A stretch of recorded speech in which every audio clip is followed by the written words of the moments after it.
آپ پہلے بھی ایسا نہیں کہ آپ گرفتاری کے بعد یہ باتیں کر رہے ہیں, آپ گرفتاری سے پہلے بھی اور اپنے اوپر مقدمے سے پہلے بھی آپ کافی چیزیں کہتے رہے کہ بھئی کسی کا بھی دل چاہے کوئی کاروباری ڈسپیوٹ ہو, کوئی پرسنل مسئلہ ہو, کسی کو بلیک میل کرنا ہو, وہ توہین کے الزام کو استعمال کرتے ہیں. آپ اسٹیپ وائز کافی چیزیں ریکمنڈ کرتے رہے. آپ ظاہر اب ناظرین کے سامنے رکھیے گا, جب آپ کہہ ہی رہے ہیں کہ ریاست سنجیدہ نظر آتی تو کیا ہونا چاہیے؟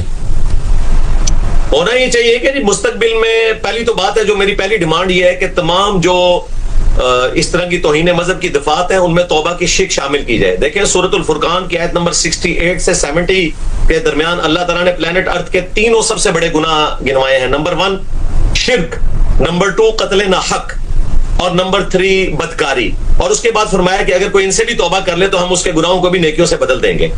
تو شرک تو اللہ تعالیٰ کی گستاخی ہے, اس سے بڑی کوئی گستاخی ہو نہیں سکتی کہ کوئی شخص شرک کرے. اللہ تعالیٰ کہہ رہا ہے اس سے بھی کوئی توبہ کر لے تو معافی ہے. تو اگر کوئی توہین رسالت کر لیتا ہے انجانے میں, جان بوجھ کے تو کوئی بھی نہیں کرے گا, تو توبہ کی شک پیش کی جائے. اور ویسے بھی سپریم کورٹ کے فیصلے میں موجود ہے, یہ آئینی ترمیم کے ذریعے 295C داخل نہیں ہوئی ہے بلکہ یہ سمپل میجورٹی کے ذریعے داخل ہوئی ہے, اور اس میں سپریم کورٹ کا فیصلہ موجود ہے کہ 3 دن کا موقع دیا جائے گا اسے توبہ کرنے کا.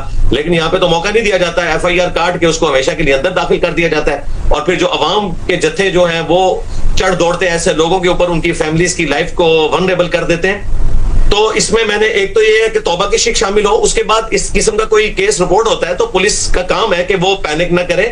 سب سے پہلے تو پوری ویڈیو ڈیمانڈ کرے اور دیکھیں اس کا فرینزک کروائے دوسرے نمبر کے اوپر کہ ویڈیو آؤٹ آف کانٹیکسٹ تو نہیں ہے, اوریجنل ہے یا AI کی بنی ہوئی ہے.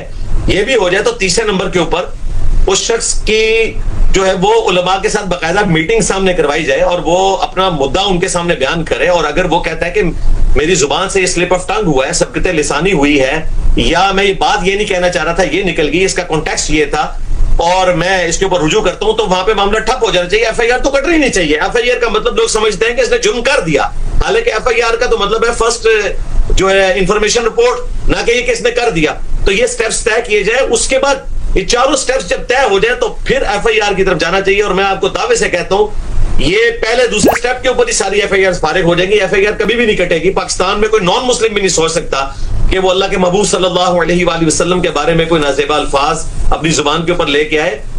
یہ تو کوئی سوچ بھی نہیں سکتا.